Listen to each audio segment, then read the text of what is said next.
J'ai vu en fait au cours de mon parcours professionnel qu'il pouvait y avoir, beaucoup de discrimination, beaucoup de difficultés, mais j'ai vu aussi qu'il pouvait y avoir de l'inclusion et qu'il ne fallait pas que je me limite dans mon parcours parce que je suis trans en fait. Je veux pas que ce soit un frein à ma carrière universitaire ou professionnelle. Salut Marius. Salut. Et merci beaucoup d'être là. Est-ce que tu peux te présenter en quelques mots ? Je m'appelle Marius, j'ai 20 ans. Je suis étudiant en master de lettres et d'études de genre à Paris 3. Et à côté, je suis bibliothécaire. Est-ce que tu peux nous parler un petit peu de ton parcours ? Tu es passé par Cagnes, Hippo-Cagnes. Ouais. C'est des milieux assez concurrentiels. Ça s'est passé comment pour toi là-bas ? Moi, ça s'est bien passé. À l'époque, je n'étais pas encore out. Mais ça a été relativement bien pendant ces 2 années. Du coup, tu n'osais pas du tout t'assumer à ce moment-là ? Tu n'en avais parlé à personne ? Non, j'en ai parlé un tout petit peu sur la fin, mais en fait, c'était pas du tout ça qui était au cœur de mes priorités du tout. Moi, j'étais vraiment focus sur mon parcours scolaire et sur le concours. J'avais pas du tout le temps en fait. Peut-être je me laissais pas le temps aussi d'avoir ces questionnements identitaires peut-être. J'étais out en tant que personne queer au niveau de l'orientation sexuelle, mais pas du tout de transidentité à ce moment-là, non. Et à quel moment tu as commencé à te poser des questions du coup là-dessus ?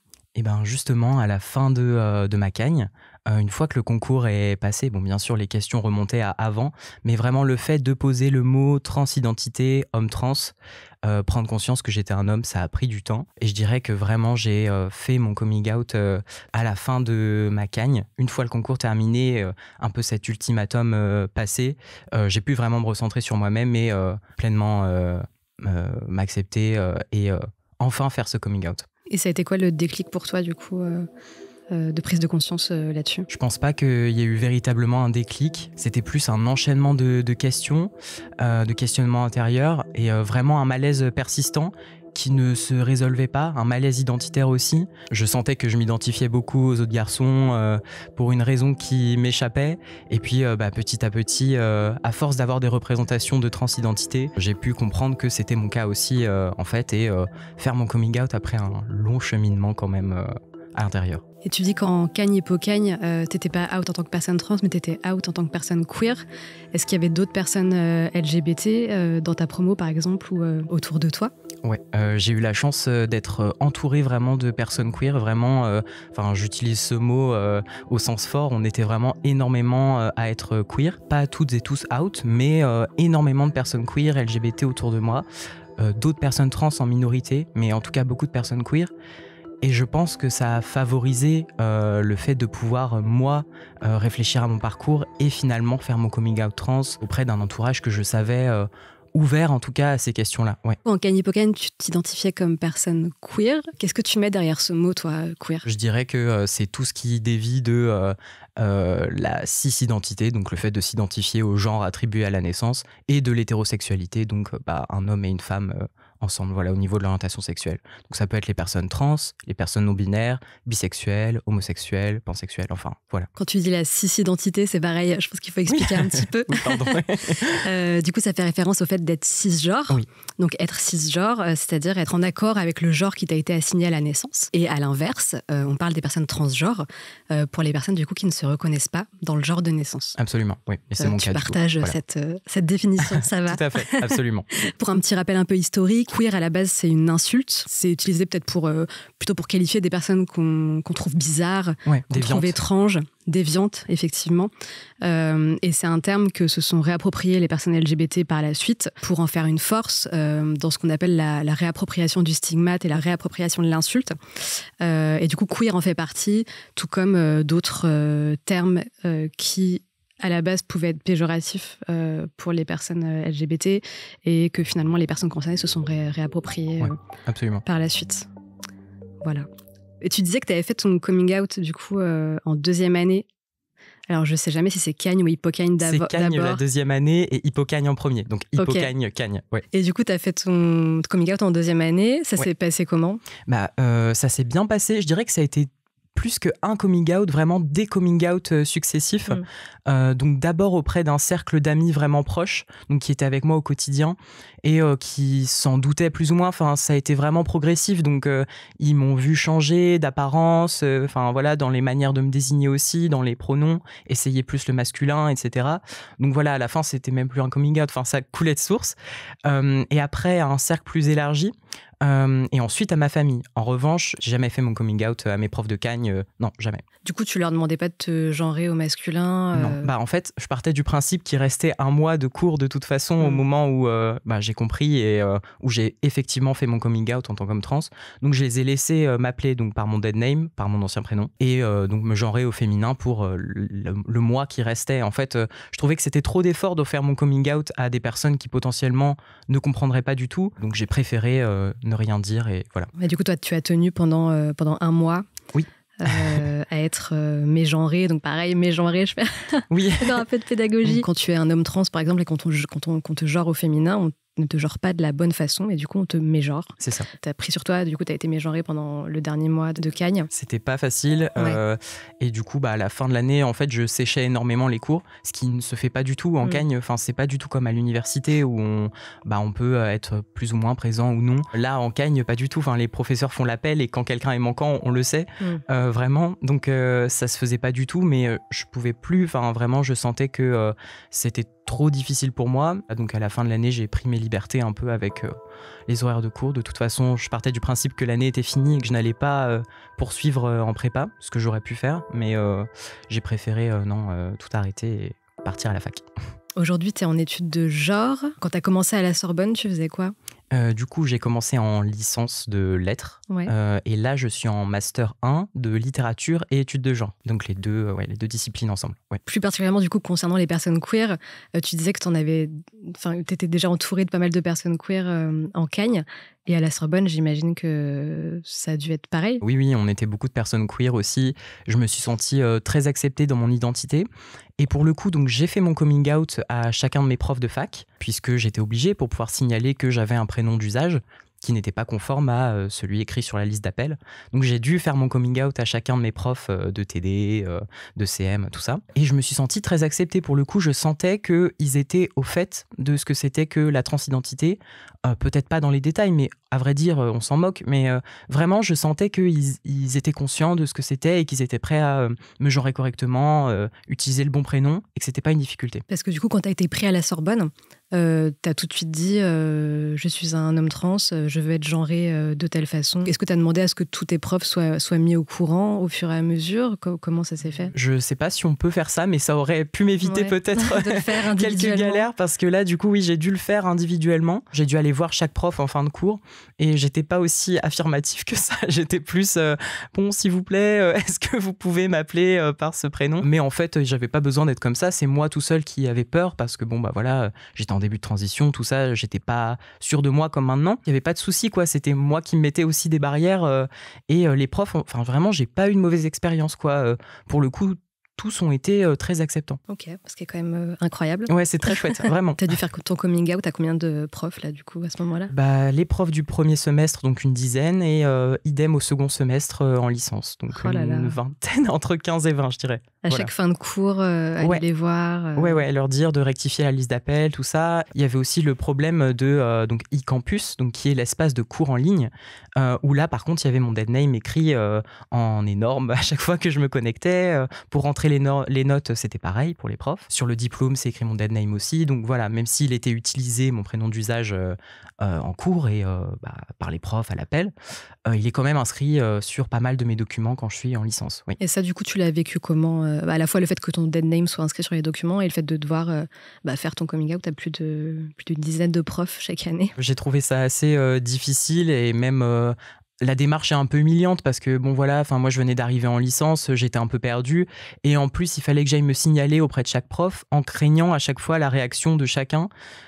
Parce que je savais pas à quel point ils étaient informés ou non sur ce sujet. Quand on a des profs assez jeunes qui parfois sont doctorants, on se dit bon ça va être simple, peut-être qu'ils connaissent mieux, mais des profs plus âgés qui sont pas forcément au fait de ces problématiques, on se dit que ça va peut-être pas être évident. Bon, moi il se trouve que ça s'est bien passé, mais je pense que j'ai eu de la chance et que c'est pas le cas pour tout le monde, ça c'est sûr.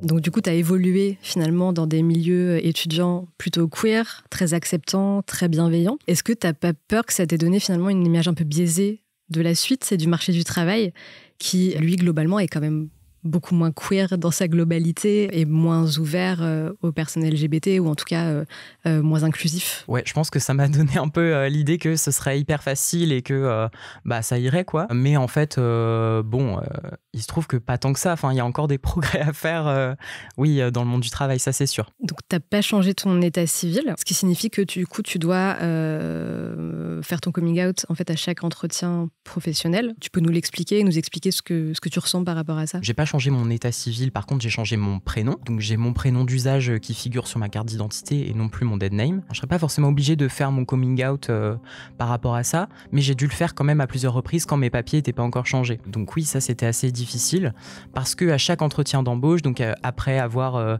donné un peu mes objectifs, mes motivations, etc.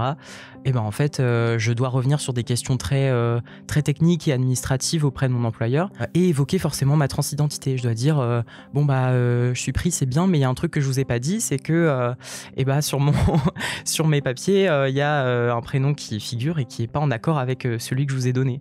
Et je dois expliquer pourquoi. Donc à chaque fois, il y a la crainte de la réaction en face et puis potentiellement qu'on me dise non, monsieur Myron, ça va pas être possible, vous êtes pas pris quoi. Ça m'est jamais arrivé, mais je sais que ce serait peut-être possible. Enfin, c'est une éventualité à laquelle je me suis en tout cas toujours préparé. Et donc j'allais aux entretiens beaucoup moins serein et j'avais toujours ce réflexe aussi de pas me projeter trop parce que je me disais à tout moment en fait ce job il peut te passer sous le nez à cause de ta transidentité, quoi. Donc c'est quand même assez difficile. Est-ce que tu te souviens du premier entretien que tu as passé pour un stage ou un job? Ouais, c'était pour une chaîne de fast-food. J'ai passé cet entretien à une époque où moi je savais déjà que j'étais un homme trans et tout le monde autour de moi le savait, mes amis, ma famille, tout ça. Mais j'ai choisi délibérément de ne pas m'outer. Donc, c'est-à-dire de ne pas révéler que j'étais un homme trans. J'ai passé cet entretien en tant que femme cisgenre, ce qui était extrêmement difficile parce que moi, j'avais compris que ça me correspondait plus du tout. Je savais que j'étais pas une femme vraiment, mais j'ai choisi de ne pas me compliquer la vie. J'avais besoin d'un job. Donc, je me suis dit, autant ne pas rendre les choses plus difficiles. J'avais pas d'expérience, c'était mon tout premier job, je ne connaissais rien au monde du travail. Et aussi pour m'éviter éventuellement la transphobie sur le lieu de travail ensuite. Donc, j'ai choisi d'y aller en tant que femme avec mon dead name et en étant genrée au féminin. Ce qui était extrêmement rabaissant pour moi et pas du tout réjouissant. T'avais quel âge à ce moment-là? J'avais 18 ans. Donc c'était pour un job étudiant? C'était un job d'été plus précisément. C'était à l'issue de ma cagne en fait. Je venais de finir donc ma deuxième année d'études et donc je venais de faire mon coming out et donc juste après avoir fait mon coming out dans ce moment qui était hyper libérateur où j'ai eu l'acceptation de tout le monde, j'ai dû revenir à cette identité qui n'était pas la mienne en fait. Donc c'était hyper dur. Ouais. Bah oui, surtout vu le moment où ça tombait, effectivement, ça a dû être assez dur pour toi. Ouais, ça m'a vraiment renvoyé à un état que je venais de quitter en fait et auquel je voulais pas être envoyé. T'as vécu en tant que femme cisgenre au boulot dans cette chaîne de fast-food. Ça se passait comment avec tes collègues? C'était assez difficile parce que même si j'étais pas confrontée à de la transphobie, les gens m'avaient catégorisée comme lesbienne et du coup j'étais exposée éventuellement à de l'homophobie sur mon lieu de travail. Pas toujours dirigée contre moi directement, mais j'entendais des propos homophobes tout le temps et je savais que c'était à mon encontre. Enfin, j'étais la seule personne visiblement queer de l'espace, donc oui, c'était voilà. Donc j'entendais des remarques. Enfin, il y avait aussi du sexisme évidemment. Enfin, j'avais des managers tous des hommes et donc oui, il y avait pas mal de sexisme. Donc en fait, même si j'avais déjà pris conscience que j'étais un homme trans et je vivais en tant que tel auprès de ma famille, de mes amis, en fait, au boulot, j'étais ramenée à des mécaniques sexistes qui datait d'avant ma transition. Donc, c'était hyper difficile.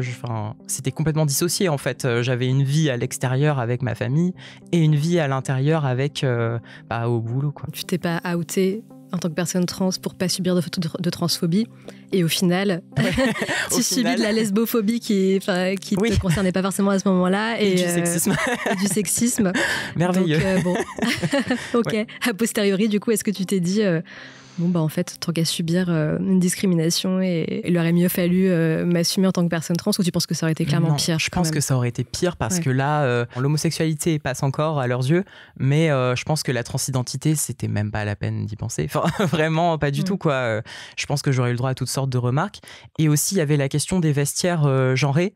Donc moi, j'étais dans le vestiaire des femmes, et en fait, ça m'allait plutôt bien parce que je pense que j'aurais subi plus de violence. J'aurais été exposée en tout cas à plus de violence en étant dans le vestiaire des hommes en tant que mec trans qui n'a pas encore de passing, donc qui a une apparence encore assez féminine. Voilà. Tu parles du passing, est-ce que tu peux expliquer ce que c'est pour les gens qui ne le savent pas forcément? Le passing, par exemple, pour un homme trans, donc comme moi, c'est le fait de passer pour, donc c'est-à-dire d'être vu comme un homme aux yeux des autres. Quand quelqu'un me rencontre ou quand je me présente sur un lieu de travail, on me voit en tant qu'homme. Et donc on appelle ça le passing. T'as tenu combien de temps dans ce boulot? 3 mois. Et je suis partie du jour au lendemain parce que clairement j'en pouvais plus à la fin. Ne serait-ce que les conditions de travail, donc celles qu'on peut imaginer dans une chaîne de fast-food. Mais il y avait en plus cette question de l'identité de genre. Moi, à la fin, j'en pouvais plus. C'était trop dur cette dissociation en fait entre qui j'étais dans toutes les sphères de ma vie et qui j'étais forcée d'être au boulot, quoi. Et est-ce que tu penses que t'as pu passer à côté d'expériences professionnelles à cause de cette peur du coup de la réaction des autres du fait que tu sois trans? Ouais, bien sûr, combien de fois j'ai pas osé postuler à un job ou à un stage qui me faisait envie parce qu'il y avait cette question des papiers. Je savais que j'allais devoir m'outer.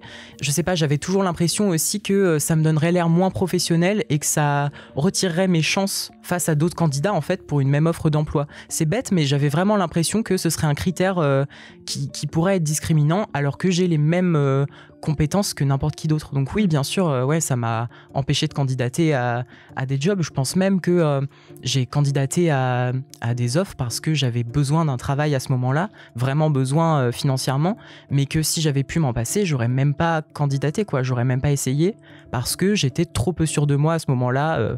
Dans mon identité, quoi. Et est-ce que c'est à ce moment-là que tu t'es dit c'est trop douloureux, en fait, je serai plus jamais dans le placard au travail? Comment t'as cheminé du coup par rapport à ça suite à cette expérience dans la chaîne de fast-food? En fait, à la fin, j'ai vu que j'ai complètement craqué.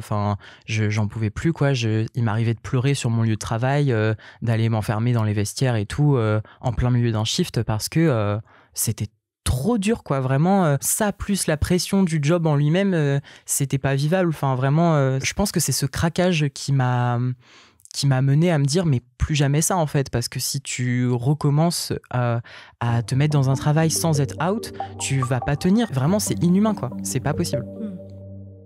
Ensuite, t'as fait un autre job étudiant.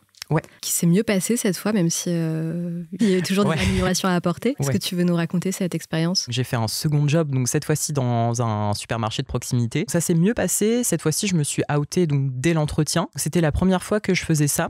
C'était quand j'étais au téléphone avec la personne qui m'a recrutée et elle était vraiment très gentille et je sentais qu'elle était formée par rapport à ça. En tout cas, j'ai vraiment eu cette impression que la transidentité n'était pas inconnue pour elle et qu'elle allait vraiment tout faire pour que je me sente bien sur mon lieu de travail. Donc ça, j'ai vraiment apprécié et ça m'a mis hyper en confiance de sentir que elle avait ces outils-là. Après, il y a eu une différence entre la théorie et la pratique, puisque une fois sur le lieu de travail, j'étais avec d'autres collègues, donc une manageuse et des collègues. Et j'ai senti que il y avait une différence entre ce qui avait été annoncé et ce qui s'est fait dans la pratique. Il y avait en fait mon dead name du coup, donc mon ancien prénom, sur tous les documents, y compris sur le planning qui était affiché donc en gros dans la salle des employés. Donc en fait, tout le monde en regardant son planning et en le prenant en photo pouvait voir mon prénom, mon ancien prénom. Il n'y avait pas de secret puisqu'il y a mon nom de famille à côté et on est genre 5 employés du week-end. C'était évident que c'était moi. Donc en fait, même si moi je n'avais pas dit bonjour, je suis trans, en fait, malgré moi, tout le monde le savait, quoi. Donc ça, c'était hyper dur. Et il y avait aussi le fait que j'étais mégenrée je pense, une fois sur deux par la plupart de mes collègues sur mon lieu de travail, alors que je m'étais présenté donc en tant qu'homme, avec des pronoms masculins. Mais pour autant, j'étais mégenré une fois sur deux par mes coéquipiers et par ma manageuse. Donc finalement, la personne qui t'a recruté, elle était plutôt au fait de ces sujets-là, mais il n'y a pas du tout eu de travail après de pédagogie auprès des membres de l'équipe. Non, pas du tout. Pour faire en sorte que tu sois genré correctement, appelé correctement, etc. Ouais. Il n'y a pas du tout de suivi finalement. Ah non, pas du tout. En fait, je pense même qu'il n'y avait pas eu de communication sur ça auprès de la RH en fait et de ma manageuse, parce que vraiment, je sentais que ma manageuse ne comprenait pas. Vraiment, je sentais qu'il y avait un manque d'outils par rapport à ça. Même si elle était bienveillante et qu'elle voulait bien faire, je voyais vraiment qu'elle comprenait pas forcément. Et moi, j'avais pas le temps ni l'envie de faire de la pédagogie. Je viens pour travailler, je viens pas pour expliquer tous les tenants et aboutissants de mon identité. Donc oui, c'était assez difficile cette expérience. Est-ce que du coup, pour toi, il y a eu un manquement à ce niveau-là ? Est-ce que tu aurais préféré que la personne qui t'a recruté fasse ce boulot-là, en fait, pour que toi, tu n'aies pas à le faire ensuite, à dire aux personnes de te genrer correctement. J'imagine que tu as peut-être demandé aussi de modifier ton prénom sur les plannings. Ouais. Ça a été une charge mentale et émotionnelle pour toi quand même assez énorme. Complètement, oui, ça m'a fait une charge en plus de devoir donc aller au travail. Il y avait en plus toujours cette charge, ce stress qui s'ajoutait en fait au stress potentiellement déjà présent sur le lieu de travail. Donc oui, j'aurais aimé qu'il y ait eu une pédagogie en fait faite entre la personne qui m'a recruté et ma manageuse après et éventuellement l'équipe. J'ai essayé de faire modifier mon prénom sur le planning et on a dû appeler le siège de l'entreprise pour pouvoir faire ça, parce que ma manageuse n'était pas compétente pour le faire et que même quand elle appelait ses supérieurs, personne n'arrivait à lui dire ce qu'il fallait faire pour que le prénom soit modifié. Alors que c'est juste... je pense qu'en 2 clics, ça peut être fait. C'est possible, puisque mes expériences ultérieures m'ont montré que on pouvait très bien avoir son prénom d'usage inscrit sur les plannings. Mais non, cette entreprise-là n'avait pas les ressources apparemment. Du coup, on a dû appeler au siège. C'est ridicule, je veux dire, pour un si petit truc, un si petit détail, devoir appeler le siège. Et donc, le prénom a pu être modifié après avoir fait des pieds et des mains pour qu'il soit modifié. Effectivement, assez ridicule et puis peut-être un peu humiliant pour toi aussi, de devoir en arriver là mais oui. pour simplement modifier un prénom sur un planning. Mais oui, mais en plus, c'est du temps, c'est limite du temps de travail gratuit en fait, parce que du coup, je devais rester soit sur ma pause, soit après mes heures de travail pour pouvoir modifier ce prénom, faire tous ces détails administratifs. Voilà quoi, donc c'est en tout cas une charge supplémentaire qui m'était demandée et dont j'avais clairement pas besoin. Et qui n'aurait pas dû te revenir à toi, du coup, idéalement. Ouais, absolument. Qui aurait pu être délégué à l'entreprise ou à la personne des ressources humaines qui aurait pu s'occuper de ça. S'il y avait eu une meilleure sensibilisation et une quelconque formation sur ces questions-là. Complètement. En plus, c'était assez ironique parce que c'était une entreprise du coup qui était soutenue ou qui soutenait des associations LGBT. C'était écrit sur le ticket de caisse et tout, donc... Ouais, c'était assez ironique de voir que dans la théorie ils étaient là mais que dans la pratique finalement l'inclusion des personnes LGBT était encore à retravailler. T'as envie de leur dire du coup de se mettre un peu en accord avec les discours premiers exactement. Et ce qui est affiché comme valeur de l'entreprise. Oui, tout à fait, parce que c'est des belles valeurs en soi, mais du coup on voit en fait qu'en pratique pour les suivre c'est un peu plus compliqué. Elles sont pas respectées en interne. C'est clairement. Ça, exactement. Et tu dis que la personne qui t'a recruté, t'as senti qu'elle était au fait de ces questions, bienveillante, respectueuse, etc. Qu'est-ce qui t'a fait te dire ça ? Comment t'as senti que ça se passait bien avec elle et qu'elle comprenait ce qu'était la transidentité ? Parce que déjà elle m'a genré correctement et a utilisé le bon prénom dès le départ. Et puis surtout parce qu'elle m'a dit non mais on va faire tout ce qu'on peut pour que les plannings soient à ton bon prénom, pour que ça se passe bien sur le lieu de travail et que juste tu puisses travailler sans te poser de questions. Vraiment, dès le départ, elle a affiché ça comme étant vraiment son objectif. Et malheureusement, ça n'a pas suivi en interne. Je ne sais pas exactement pourquoi. Peut-être un manque de communication. Je ne sais pas vraiment. Mais en tout cas, l'intention était clairement affichée. Et oui, ça aurait pu très bien marcher. Et donc aujourd'hui, tu as un nouveau job étudiant. Oui. Où cette fois, le recrutement s'est aussi bien passé, mais où le reste a suivi. Oui. Du coup, c'est bien parce qu'à travers ton parcours, on peut suivre la progression. Alors, je ne sais pas si c'est de la société ou ça dépend sûrement des entreprises aussi surtout, dans lesquelles tu postules. Est-ce que tu peux nous raconter comment s'est passé l'entretien ? J'ai passé mon entretien normalement, en ne parlant pas du tout de ma transidentité. Vraiment, j'ai parlé juste... donc, je me suis genré au masculin avec mon prénom d'usage, voilà. J'ai parlé de mes motivations, de mes qualités, comme un entretien vraiment classique. Et puis quand j'ai eu l'appel donc de mon recruteur qui me disait c'est bon, vous êtes pris, j'ai dit super, je suis très content. Par contre, il faut que je vous dise, voilà, je suis trans et du coup sur mes papiers, il y a donc mon ancien prénom qui est le suivant. Donc voilà, pour faire les contrats, il faudra utiliser ce prénom-là tant qu'il n'est pas encore changé. J'ai senti que la personne en face était très surprise en fait, ne se doutait pas du tout du fait que j'étais trans. J'ai senti mon recruteur assez confus, il m'a dit mais du coup quand je vous appelle monsieur, c'est bon, c'est ça En gros, oui, je le sentais un petit peu perdu, mais très bienveillant et plein de bonnes intentions. Et il m'a dit pas de problème, vous serez connu de tous en tant que Marius, et on écrira Marius sur tous les documents où c'est possible, donc votre badge,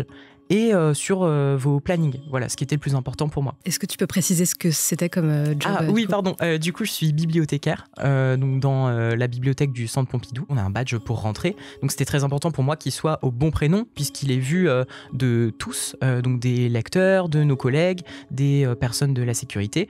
Donc, il fallait vraiment qu'il soit au bon prénom et ça n'a pas du tout posé problème pour qu'il y ait mon prénom d'usage dessus, même si mon prénom, mon dead name était encore inscrit sur ma carte d'identité. Donc, comme quoi, c'est possible d'avoir tous les documents modifiés sans trop de soucis. Ça dépend vraiment de la prise en charge en interne. Enfin, moi, c'est ce que mon expérience m'a montré. Et du coup, là, pour le coup, tu as senti que ça avait été répercuté aux membres de l'équipe, que tout le monde était au courant, tu n'as pas été mégenré, jamais. Tu n'as jamais eu de problème? J'ai jamais eu de soucis. Vraiment, j'en suis hyper reconnaissant parce que c'est vraiment une charge en moins de se dire que je peux aller au travail, être genré correctement, être appelé par le prénom, mon prénom d'usage. Ne pas avoir cette charge, c'est vraiment un plus. Ça permet de pouvoir se consacrer pleinement à son travail. Et aussi, je sens que je suis plus présent à ce que je fais aussi. Enfin, c'est logique. Mais oui, j'ai senti qu'il y avait une vraie prise en charge dans l'entreprise de cette question et qu'ils étaient à l'aise avec ça. Enfin, ça n'a jamais été un souci. Et je pense qu'il y a 2-3 personnes qui ont su, au moment d'établir le contrat, tout ça, de faire les courriers pour la paye. Bon, voilà, bien sûr, c'est inévitable. Mais au-delà de ça, je pense qu'il n'y a pas grand monde qui est au courant. Et c'est très bien comme ça. Je pense qu'il y a dû avoir des formations peut-être de sensibilisation. En tout cas, c'est une initiative à encourager parce que visiblement ça permet une meilleure inclusion. Et j'imagine que ça te donne aussi de l'espoir pour la suite de ta vie professionnelle. Complètement, du coup je me dis qu'il y a des espaces où vraiment ça peut ne pas poser de problème. Je vois qu'à la fac c'est pas un souci, je vois que dans mon travail actuel c'est pas un souci non plus, donc je me dis potentiellement pour l'avenir, le mien mais aussi celui des autres personnes transgenres, ça peut vraiment faire la différence. Oui, et il y a beaucoup d'espoir pour la suite. C'est le message que tu as voulu transmettre en témoignant aujourd'hui ? Oui, absolument. J'ai vu en fait au cours de mon parcours professionnel qu'il pouvait y avoir beaucoup de discrimination, beaucoup de difficultés, mais j'ai vu aussi qu'il pouvait y avoir de l'inclusion et que il fallait pas que je me limite dans mon parcours parce que je suis trans en fait. Je veux pas que ce soit un frein à ma carrière universitaire ou professionnelle. Après, ça peut sembler facile à dire parce qu'il y a énormément de difficultés sur le terrain, mais il y a aussi énormément d'évolution de la société quand même. Enfin, il faut vraiment propager aussi ce message, c'est important. Ne serait-ce que pour les autres personnes concernées, pour leur dire oui, c'est possible, vous pouvez être accepté sur votre lieu de travail, auprès de vos collègues, et un jour, ce sera même plus une question, en fait. Est-ce que tu sais ce que tu veux faire après, ou pas ? Non, je sais pas trop. J'aimerais bien potentiellement être professeur, peut-être, ou bibliothécaire, parce que c'est vrai qu'à force d'y travailler, je vois que ça me plaît beaucoup, donc oui, je pense l'un des deux. Professeur de quoi en particulier ? De lettres ou de sciences sociales. Ou peut-être bibliothécaire au Centre Pompidou. Peut-être. On ne sait pas encore. Éventuellement. Oui. Et est-ce que tu penses que le fait d'être trans influe sur tes envies de carrière et peut influer sur la suite de ta vie professionnelle ? Est-ce que ça conditionne un petit peu la suite de ta carrière ou pas ? Ouais, complètement. Je pense qu'en fait, ça a beaucoup évolué. Ça a évolué parce que j'ai gagné en confiance en moi et en passing aussi. Mais au tout début de ma transition, déjà, je savais pas ce que je voulais faire et mon but, mon rêve, c'était un peu de faire le plus d'études possible et de faire le moins de choses concrètes possible. Vraiment, si je pouvais être enfermé dans une bibliothèque toute la journée, c'était le rêve pour moi. Donc évidemment, ça conditionne. C'est aussi pour ça que je pense j'ai fait Cagnes et Hippocagne. C'était des filières qui me demandaient 100% de mon temps et qui me demandaient de ne rien faire à côté, ce qui en fait était plutôt confortable pour moi. Et en fait, plus j'ai gagné en confiance en moi, en aisance, et aussi en voyant que c'était possible de travailler en étant trans et que en fait ça se passait bien, je me suis dit que en fait ce serait cool peut-être de faire des choses plus concrètes, juste de travailler. Et j'ai commencé à rêver à mon avenir professionnel à partir de ce moment-là. Et du coup, est-ce que tu penses que c'est aussi pour ça que tu fais de longues études, que tu vas jusqu'au master ? Oui, ça a été conditionné par ça. Je pense ce goût des études longues et où il faut beaucoup être présent à ces études. Ça vient du fait que j'étais très introverti. Avant mon coming out et en tout début de transition, c'était assez confortable finalement de s'enfermer dans ses bouquins et de pas trop s'ouvrir au monde extérieur parce que ça peut être effrayant. Mais maintenant, je dirais que c'est vraiment très différent. Au contraire, maintenant que je suis à l'aise dans mon identité et que je suis dans un environnement où ça se passe bien, je me dis au contraire, mais let's go, j'ai envie de faire plein de projets en fait maintenant. J'ai hâte d'entrer dans la vie professionnelle, soit de donner des cours, soit d'être bibliothécaire, je sais pas encore, mais oui, en tout cas, ça me paraît être une perspective heureuse et je sais que je pourrais m'épanouir alors que il y a 2 ans par exemple, c'était incertain et ça me paraissait même pratiquement impossible, quoi. Est-ce qu'avant de postuler quelque part, tu regardes s'il y a une politique particulièrement inclusive de la boîte sur les questions LGBT ou pas ? Ça peut être un bon indicateur. Après, je sais aussi du coup qu'il y a une différence parfois, un écart entre ce qui est affiché et ce qui est appliqué. Mais oui, ça peut être un critère. Quand c'est écrit, par exemple, en inclusif dans l'annonce, ça peut être un indicateur de ce genre de choses.